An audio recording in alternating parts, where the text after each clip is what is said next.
اعوذ باللہ من الشیطان الرجیم بسم اللہ الرحمن الرحیم نحمدہ ونصلی علی رسولہ الکریم اما بعد قال اللہ تعالی یا بنی اسرائیل اذکروا نعمتی التی انعمت علیکم وأوفوا بعہدی اوف بعہدکم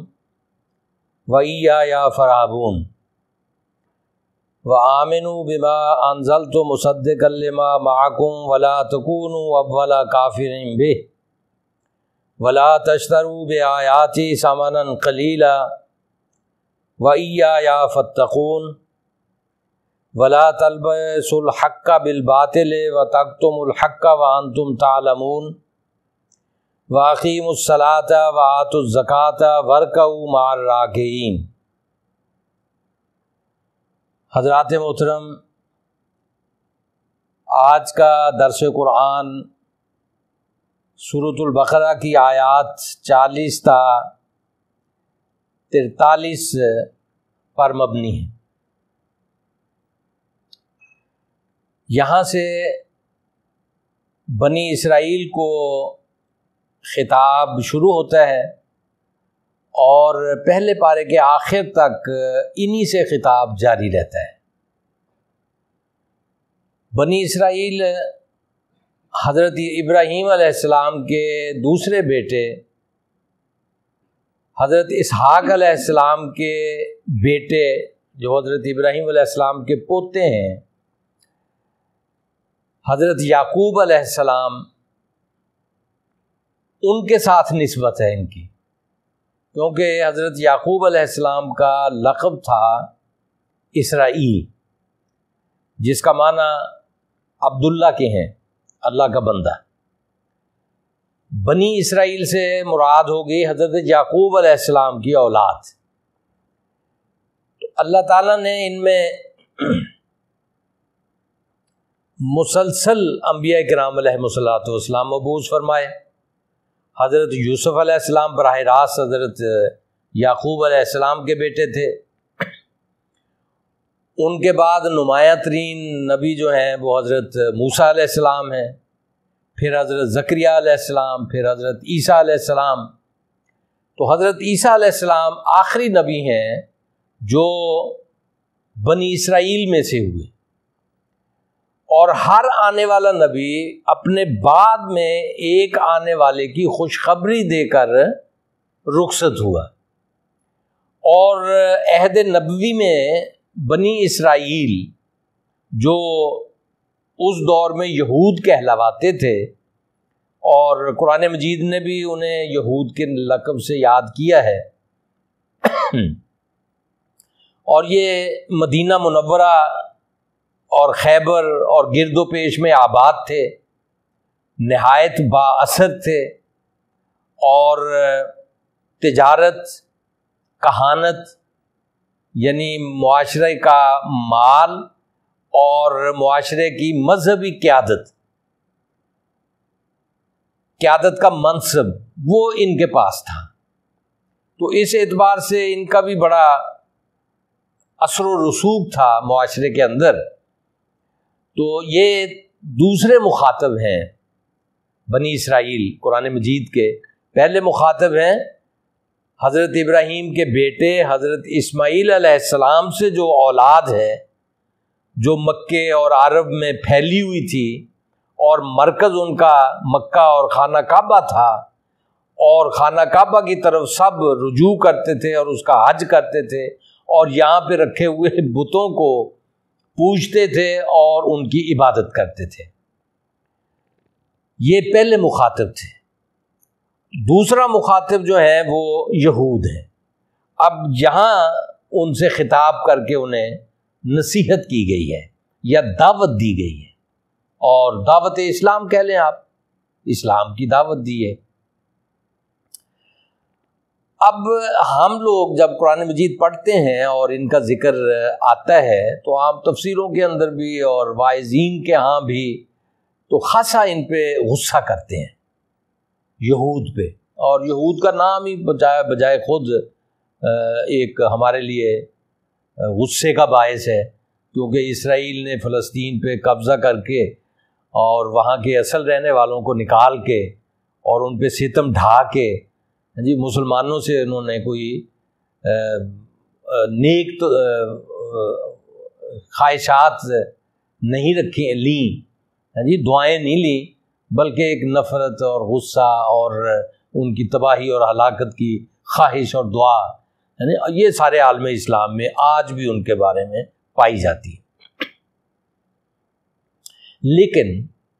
میرا موضوع چونکہ قرآن مجید کی ہدایت کو واضح کرنا ہے، چنانچہ میں ان کے اوپر غصہ دلانے کی بجائے ان ہدایات کو آپ کے سامنے پیش کروں گا کہ جو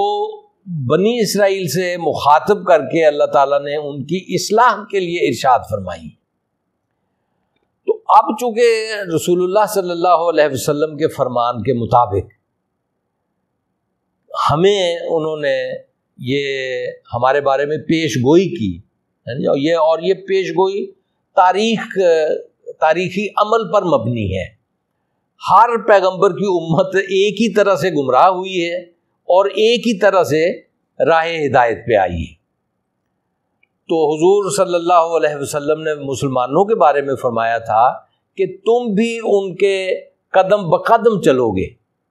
یعنی جو گمراہیاں یہود اور نصارہ میں آئی ہیں وہی گمراہیاں تمہارے اندر بھی آئیں گی، حتیٰ کہ اگر تم کسی گوہ کے بل میں گھسے ہو وہ اگر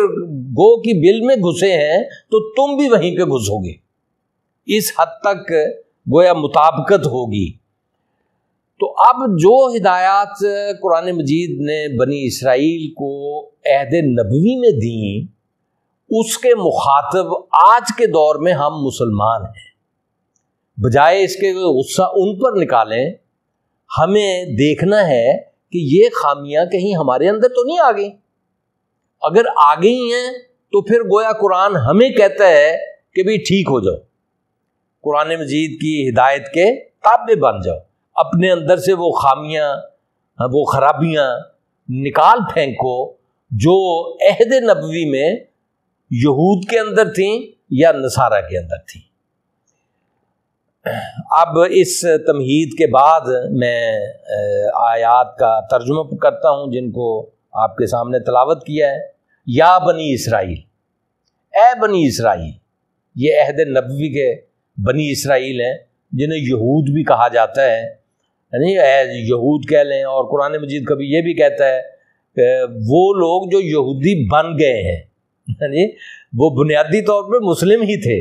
ہوا سماکم المسلمین من قبل و فی ھذا، یعنی ہر آنے والا پیغمبر کی تعلیم اسلام تھی اور وہ خود مسلم تھا، اور اس نے اپنے پیچھے امت مسلمہ چھوڑی۔ ہاں جی، مسلم سے مراد اللہ کے مطیع فرمان، اللہ کی اطاعت کرنے والے۔ پھر انہوں نے اپنے نام خود رکھے، یہ دیواریں آپس میں خود کھڑی کی اور ایک دوسرے کے مخالف خود بنے۔ اللہ نے اسلام ہی نازل کیا تھا، تو بنی اسرائیل کو مخاطب کر کے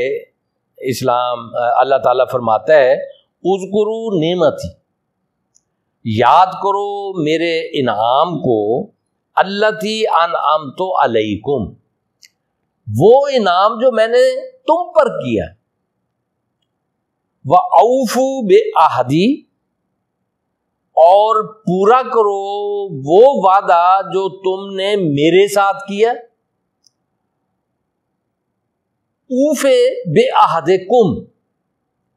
میں پورا کروں گا وہ وعدہ جو میں نے تمہارے ساتھ کیا، وَإِيَّايَ فَارْہَبُونَ، اور مجھ ہی سے تم ڈرو۔ یہ ہے بڑی ہی اہم آیت ہے، بنی اسرائیل سے خطاب ہے، اور مسلمانوں سے بھی سیم یہی خطاب ہے آج کے دور میں۔ آج کے دور میں ہے مسلمانوں،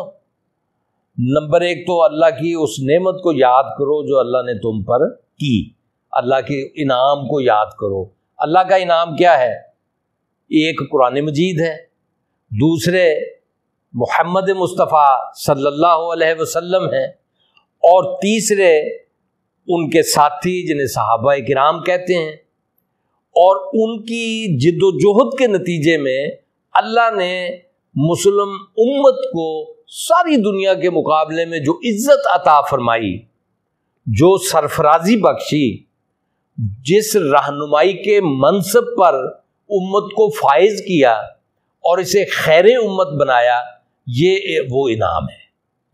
بنی اسرائیل کو بھی آگے چل کے بتایا ہے انی فضلتکم علی العالمین، کہ سارے جہانوں پر تمہیں فضیلت عطا فرمائی، اور یہی فضیلت ہم مسلمانوں کو بھی ملی جب 3 بر اعظموں پہ ہماری حکومت تھی اور بغداد اس حکومت کا مرکز تھا۔ مرکز بدلتے رہے، پہلے مدینہ تھا، پھر دمشق ہوا، پھر جناب بغداد ہو گیا، اس کے بعد بھی مصر ہو گیا، اور یہ آخری 600 سال جو ہے ترکوں کی خلافت رہی تو استنبول اور یہ ترکی کی خلافت، ترکی کے علاقے ہو گئے۔ تو گویا یہ علاقے بدلتے رہے ہیں، لیکن اس پر فائز مسلمان رہے ہیں۔ تو مسلمانوں یاد کرو اللہ کی اس نعمت کو، اللہ کے اس انعام کو جو اللہ تعالیٰ نے تم پر کیا۔ کس بنا پہ کیا؟ بنی اسرائیل کو بھی خطاب ہے، اوفو بعہدی، میرے ساتھ کیا ہوا وعدہ تم پہلے پورا کرو۔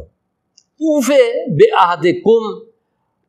تمہارے ساتھ کیا ہوا وعدہ میں بعد میں پورا کروں گا۔ کیا مطلب؟ کہ اطاعت شعار ہم نے پہلے بننا ہے، اور قرآن مجید کی تعلیمات کو حفظ جاں ہم نے بنانا ہے پہلے، مشقتیں ہم نے اٹھانی ہیں، قوم ہم نے تشکیل دینی ہے، نظام ہم نے قائم کرنا ہے، اور وہ انسانی جد و جہد کے نتیجے میں قائم ہوگا، اور اس راستے میں اللہ کی تائید اور نصرت حاصل رہے گی، اور نتیجہ پھر اللہ نکال دے گا، وہ آپ کے حق میں ہوگا، جیسے عہد نبوی میں فتح مکہ کی صورت میں ہوا، اور حضرت ابوبکر صدیق کے عہد میں ایران کی فتح کی صورت میں ہوا، حضرت عمر رضی اللہ تعالیٰ عنہ کے عہد میں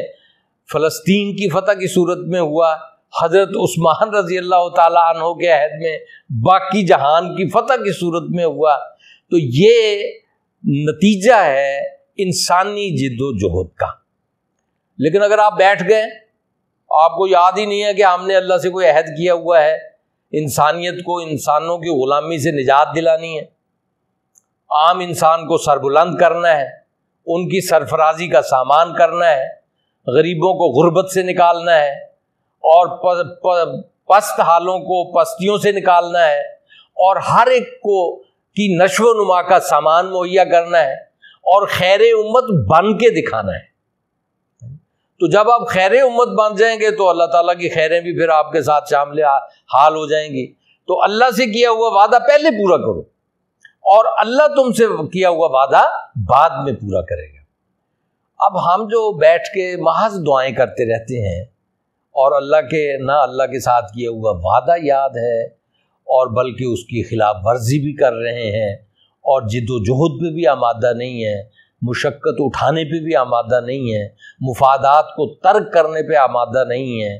اور جو کچھ مفت میں حاصل ہو رہا ہے اس کو چھوڑنے پہ آمادہ نہیں ہیں، اور اللہ کی نافرمانیوں سے باز آنے پہ آمادہ نہیں ہیں، رسول اللہ صلی اللہ علیہ وسلم کی اتباع میں جانے کے لیے آمادہ نہیں ہیں، لیکن اللہ سے دعا کر رہے ہیں کہ اللہ ہمارے حالات کو بدل دے جی، اور مسلمانوں کے دشمنوں کو ہلاک کر دے، اور مسلمانوں کو غالب کر دے۔ تو حضرات، بنی اسرائیل کے ساتھ بھی اللہ نے یہی بات کہی ہے، اور اللہ چونکہ رب العالمین ہے، تمام جہانوں کو نشو و نما دینے والا ہے،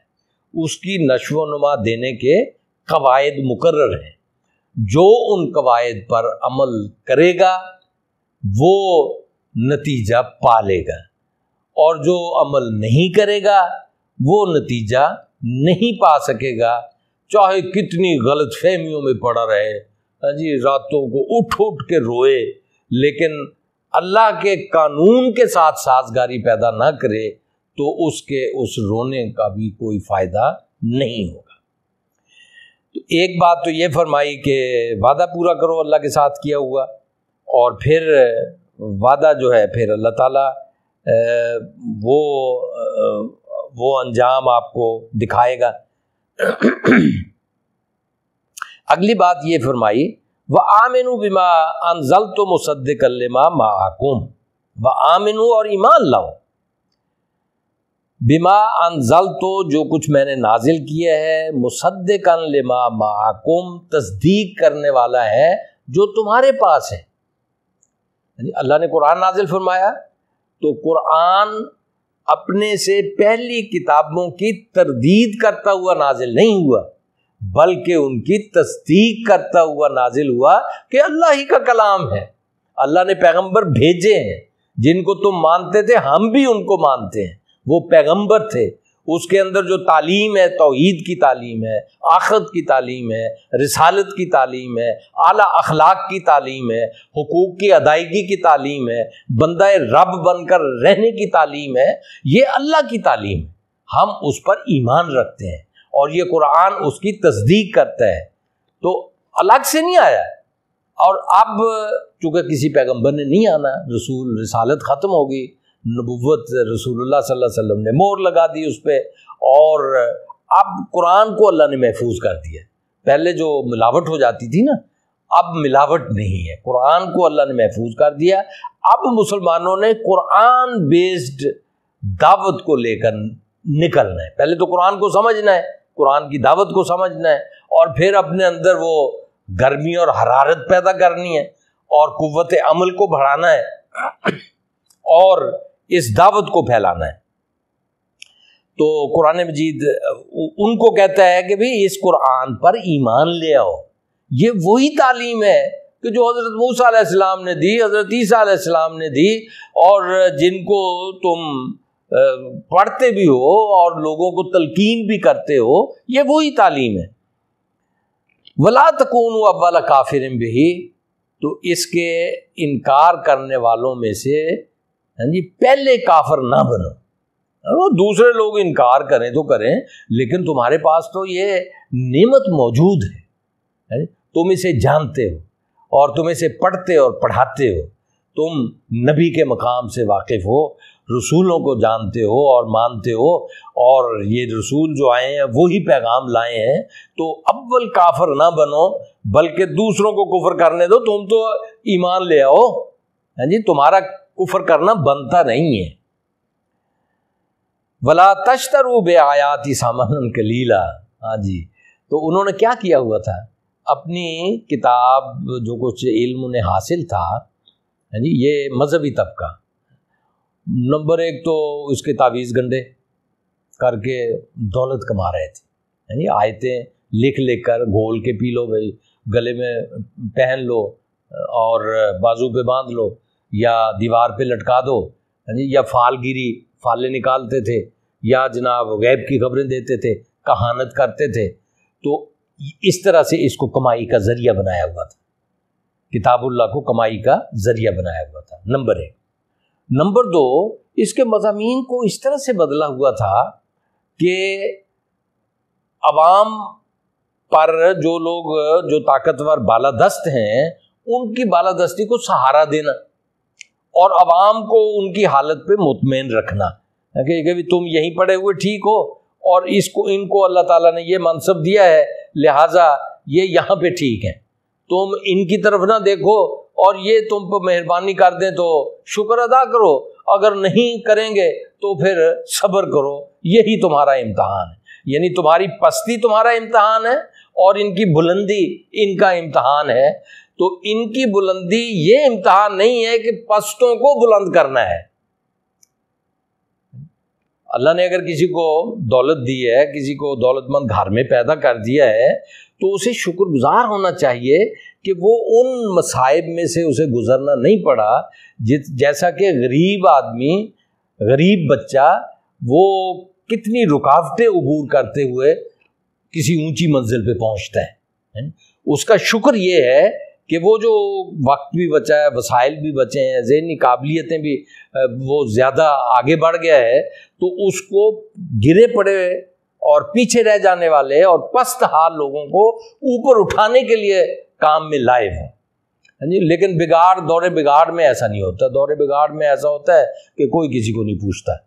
طاقتور اپنی طاقت میں مست ہوتے ہیں، مالدار اپنی مال میں مست ہوتے ہیں، اور فقیر اور غریب جو ہیں وہ ان کو بھی انہی کے حال میں، یہ مذہبی طبقات جو ہیں انہی کے حال میں مست بنا کے رکھتے ہیں، اور ان کے اندر نہ امنگ پیدا کرتے ہیں، نہ آرزو پیدا کرتے ہیں، اور نہ ان کو اوپر اٹھنے کے لیے کوئی تمنا ان کے اندر پیدا کرتے ہیں، اور نہ وہ خود بیچاروں کے اندر تو کہاں سے پیدا کرنے ہونی ہے۔ ظاہر ہے کہ معاشرے کے اہل علم طبقے کا فرض ہے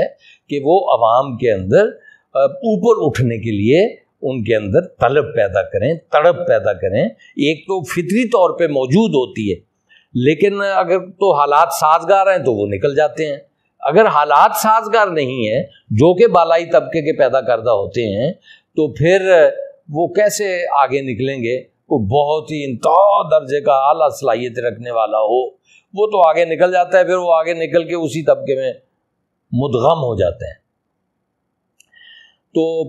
یہ بات فرمائی وَلَا تَشْتَرُوا بِآيَاتِي ثَمَنًا قَلِيلًا، میری آیات اس لیے نہیں ہے کہ تم ان سے مادی فوائد حاصل کرو، میری آیات اس لیے ہیں کہ تم ان سے اخروی فوائد حاصل کرو، میری تعلیمات کو عام کرو، لوگوں کو سر بلند کرو، ان کے اوپر جو بوجھ ڈالے ہوئے ہیں ان بوجھوں سے ان کو ہلکا کرو، اور جو غلام بنا کے رکھا ہوا ہے غلامی کی زنجیریں توڑ دو، اور ان کو اپنی آزاد زندگی بسر کرنے کے قابل بناؤ، اور وہ وسع ان کے لیے مواقع پیدا کرو کہ جو صلاحیت لے کر پیدا ہوا ہے وہ وہاں تک پہنچے جہاں اس کی صلاحیت اسے پہنچا دے، راستے میں اس کے کوئی رکاوٹ نہ ہو۔ تو یہ میری آیات کے بدلے میں ان کو بیچو مت، تھوڑا سا معاوضے کے بدلے میں۔ وَإِيَّايَ فَاتَّقُونِ، اور میری گرفت اور پکڑ سے بچو۔ ہاں جی، میں نے تو تعلیم بھیجی ہے کہ ساری انسانیت اس سے فائدے اٹھائے، اور تم نے اس کو اپنے ہاتھ میں جکڑ لیا ہے اور پکڑ لیا ہے، اور لوگوں کو اس سے محروم بنا دیا ہے، اور اپر کلاس کے طبقات کی جو ان کے مفادات کی حفاظت کے لیے اس کو تم نے استعمال کرنا شروع کر دیا ہے، اور ان کے ساتھ مل گئے ہو، عوام کے ساتھ نہیں ملے ہو۔ بچو میری گرفت سے، اور اس پہ جو پکڑ آتی ہے، اور وہ پکڑ آئی رسول اللہ صلی اللہ علیہ وسلم کے ذریعے سے، جی، نہ سرداریاں رہیں، نہ مال رہا، نہ طاقت رہی، اور نہ احترام رہا، سارے کے سارے مجرم بن کر اس دنیا سے رخصت ہوئے کہ جن نے اس تعلیم کے سامنے سر نہیں جھکایا، اور اللہ کی گرفت میں آئیں گے وہ الگ ہوگا۔ اگلی بات یہ ہے وَلَا تَلْبِسُوا الْحَقَّ بِالْبَاطِلِ وَتَكْتُمُوا الْحَقَّ وَأَنْتُمْ تَعْلَمُونَ، اور وَلَا تَلْبِسُوا الْحَقَّ بِالْبَاطِلِ، حق اور باطل کو گڈمڈ نہ کرو جی، اور نہ تَكْتُمُوا الْحَقَّ، حق کو چھپاؤ، وَأَنْتُمْ تَعْلَمُونَ، جاننے کے باوجود، تم جانتے ہو کہ غلامی لعنت ہے، اللہ حاکم ہے اور نیچے تمام انسان اللہ کے محکوم ہیں، تم نے جو اپنے غلام بنائے ہوئے ہیں، اپنے آپ کو بالادست کیا ہوا ہے،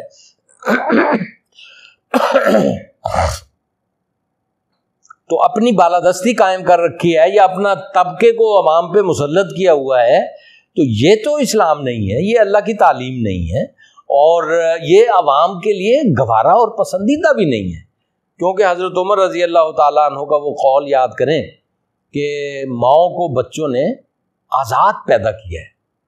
یہ آزادی کی طلب اور تمنا یہ ہر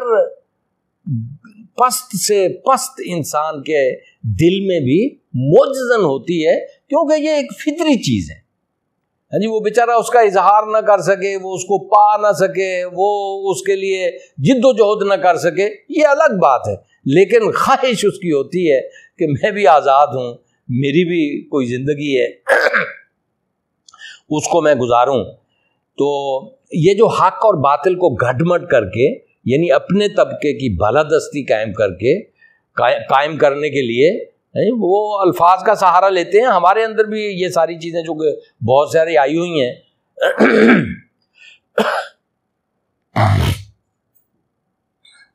ٹائم کی کمی کی وجہ سے میں اس کو کسی اور آگے بھی مقامات آتے رہیں گے میں ان کو واضح کرتا رہوں گا،